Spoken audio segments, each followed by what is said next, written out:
Hey everybody, welcome to the latest edition of the Randall-Reilly Review. As you can see, we're here in my home studio, aka my living room. We're continuing on with our trend where I have a guest on. The first week we spoke to Jason Cannon from CCJ. Last week we spoke to David Hollis from Truckers News. That was more of a fleet perspective and a company driver perspective on exactly what's going on with the coronavirus, how the trucking industry is kind of responding. And in that vein, today I have with me Todd Dills. He's the senior editor for Overdrive.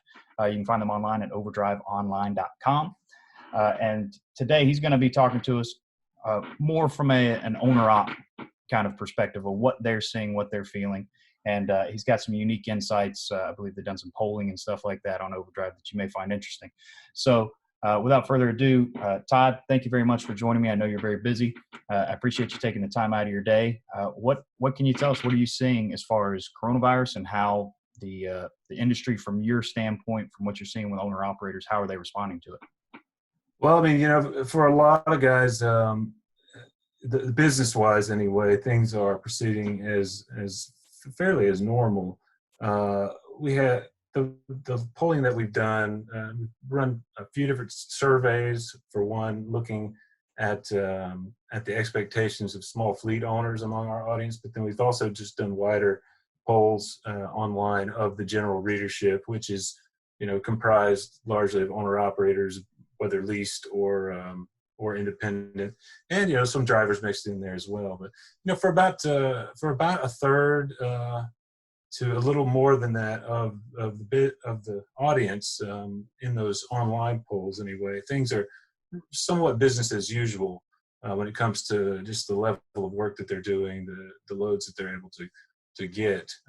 For about half of them, though, things are down, or there's been a negative effect of some sort on business, whether that's a very small percentage who've noticed several had several loads canceled on them because a facility at either end of the pickup or delivery was shut down while after they contracted for the load before they got there. Things of that nature. That's happened. I talked to a heavy haul owner operator just the other day who had that happen on a couple of loads. I think one was going out to Oregon to a windmill site that shut down construction due to some of the I can't remember if they were being forced to do that by the state or locale, or if the company doing the construction there made a voluntary decision in that regard. But that happened to him over the course of a couple of days, 2 or 3 different times. One of the loads he ended up waiting on, though, and so he was under that load last I heard from him yesterday. So, work continues on. There's new wrinkles like this thrown in there that make things just more difficult generally. Not the least of which is everybody that's out there working, having to go through all the decision-making processes about how they're going to protect themselves, because it's become fairly clear that this new contagion is pretty much everywhere, and so you have to do what you can to protect yourself from it as well, and then protect the others that are around you. So a lot of fraught decision-making that goes on there for folks that are leaving family members back home, and then anticipating going somewhere and then coming back, and then wondering, do I?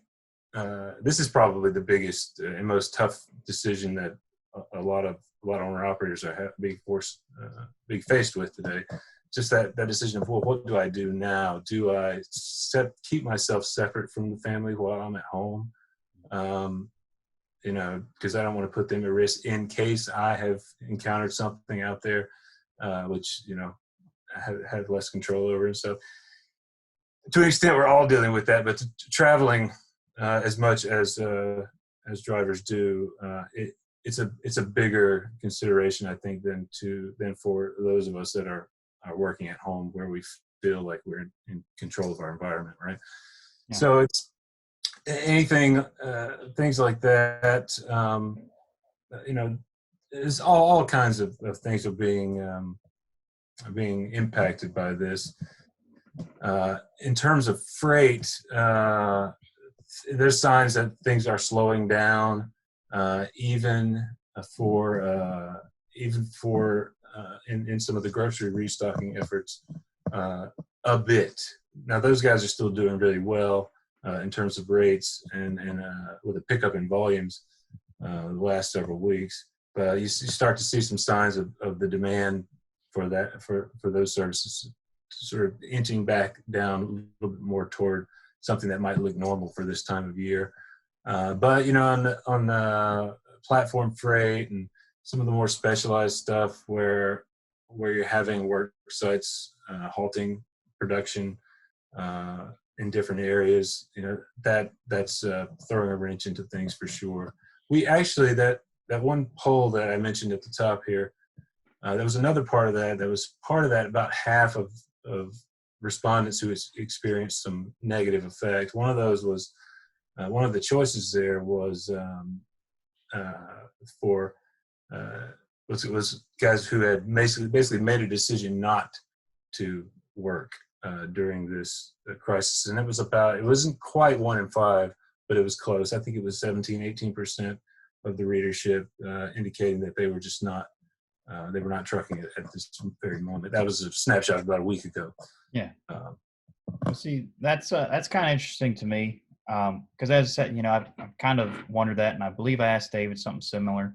If drivers would come off the road, and maybe, obviously your readership's more owner-op focused, so perhaps that's something that's a little bit more common for an owner-operator as opposed to a company driver.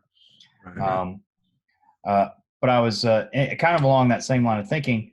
Owner ops have different challenges than company drivers, and this situation kind of is affecting them a little bit differently depending on what their situation with their truck is, if they own it outright, if they're still leasing, making payments, stuff like that.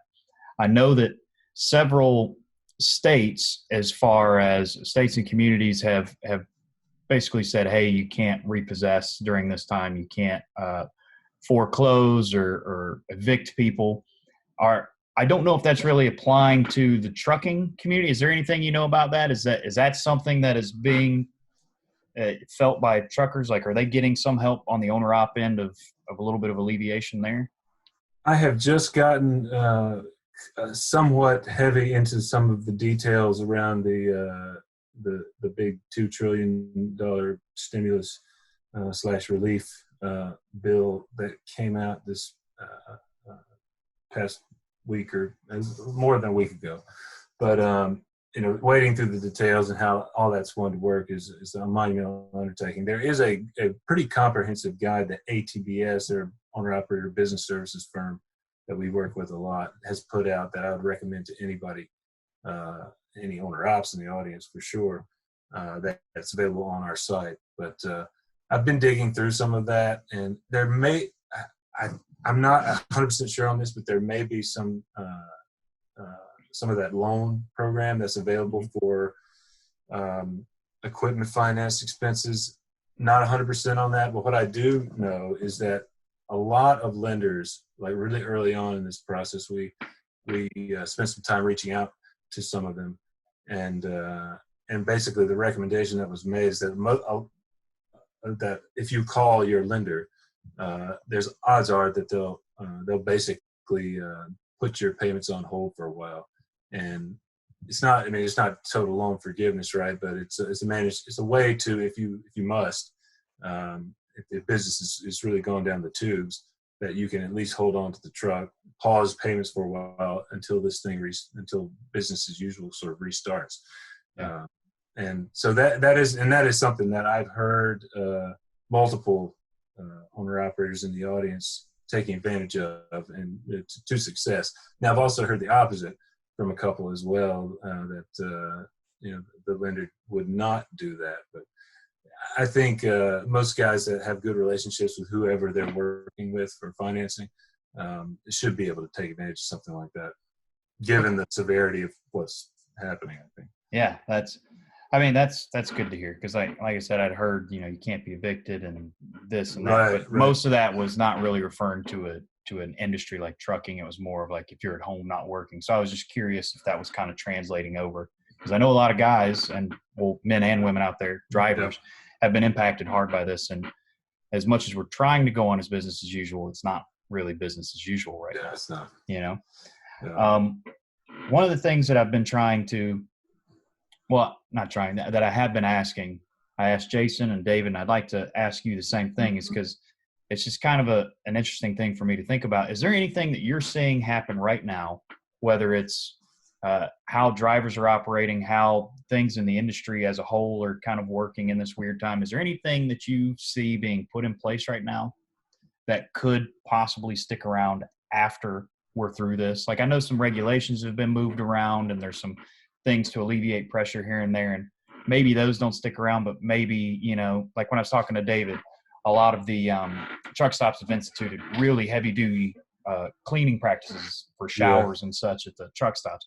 Is there anything kind of like that you think is going to stick around? Because, you know, just thinking about it, like the handshake, that might be dead. And that's just like this interesting side effect that happens because of this. Is there something kind of like that in trucking that you're seeing when you talk to guys or men and women that they think, oh, after this, we're not doing this anymore? Yeah, I don't know. Is the handshake dead? I wonder, man. That's a good question. Right. I love the handshake, but yeah. Well, that's what's weird. I kind of like the handshake too, but you know, after all of this, are you going to be really, you know? Yeah, and then think twice. And that gets me thinking. You know, trucking is full of all these everyday normal occurrences that you do, but now we're kind of changing how you approach every day. Is there going to be something that we've made alterations to get through this that just when it's done, like, we're not going back to that?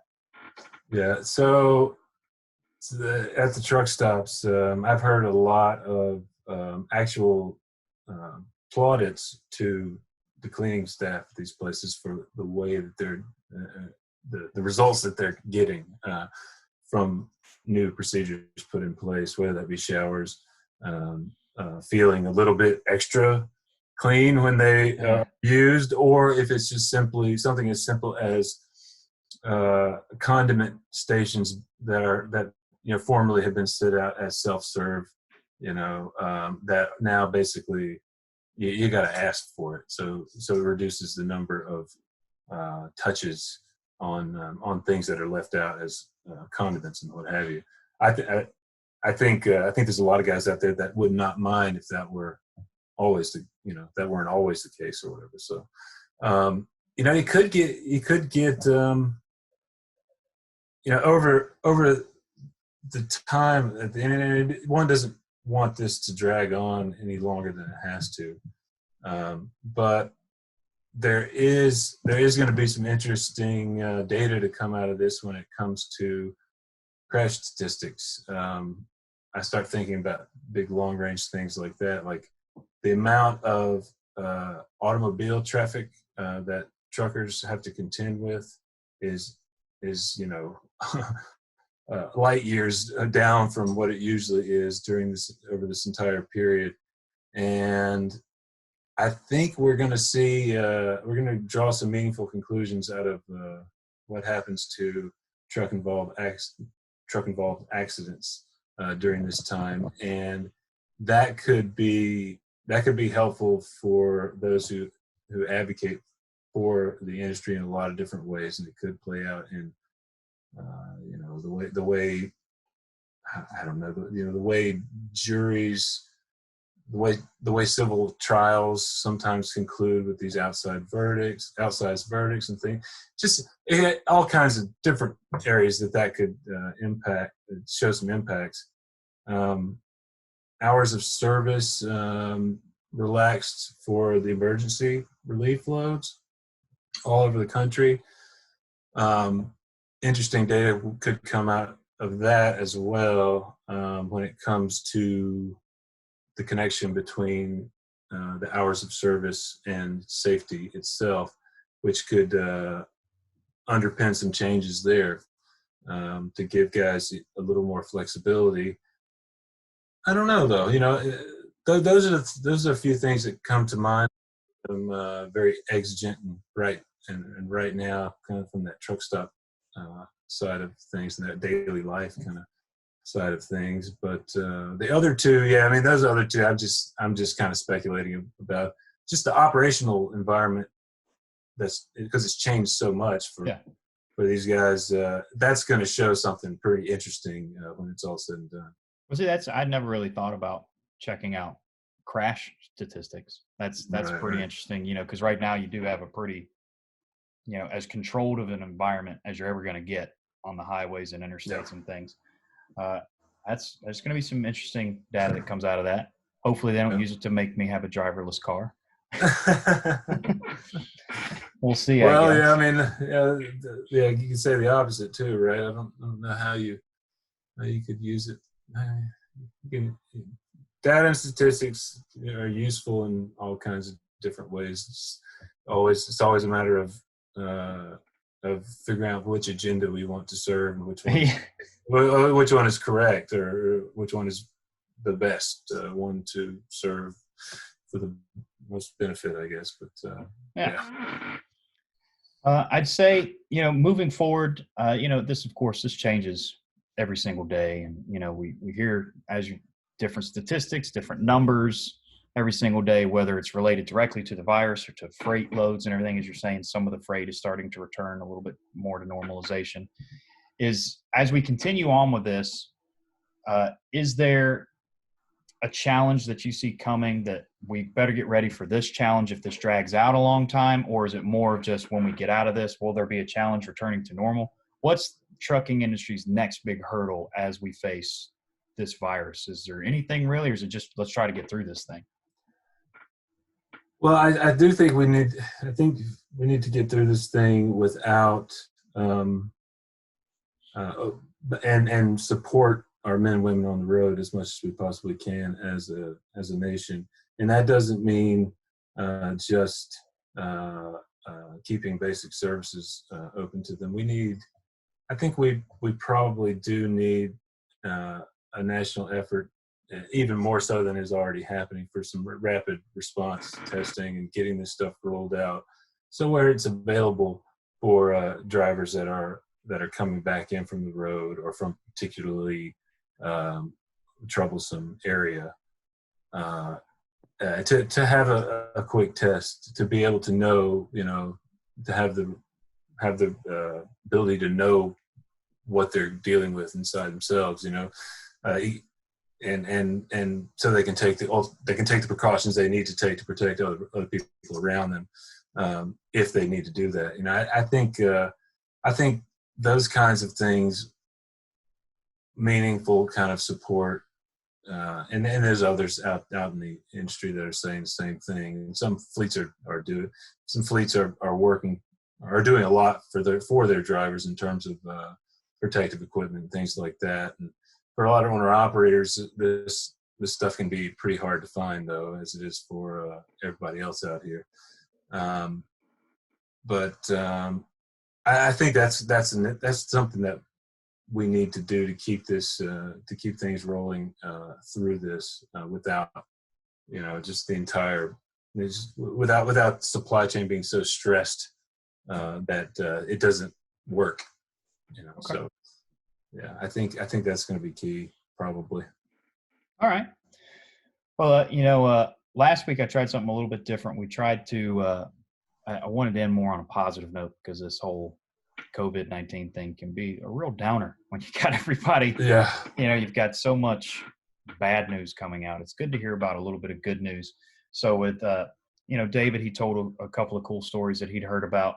And, if you have any of those, you can share those. But I wanted to touch at least briefly on something that I don't think there's any coronavirus mentioned in this, but I believe it's Over the Road. Is that what it's called? The podcast? Yeah. I know that it had been doing extremely well, was trending everywhere. Maybe if you want to just, I don't even know if you're directly involved in it or if it's just an Overdrive Online type deal, but maybe you could tell anybody watching what that's about, how it's doing, and then, I can throw some links and stuff down there, and maybe people can check it out if it's not something they've already seen or heard. Yeah, well, I'm definitely involved.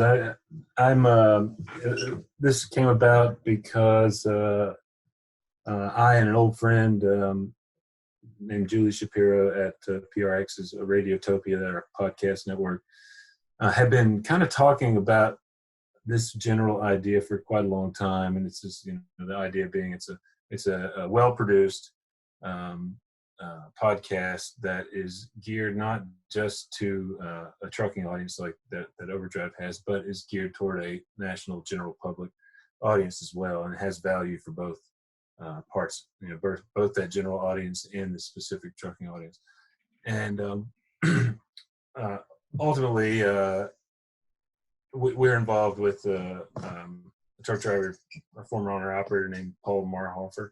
There's just this incredibly talented man in all manner of respects. Like he's a musician, great songwriter, guitar player. That's how we first met him, and then he started. And then we found out he's an excellent prose writer as well. And so he writes for us, and he's been writing for us for a couple of years now, and he's the host of this thing, and that's a lot of his writing that ends up on the podcast. And I mean, I was there as a support role and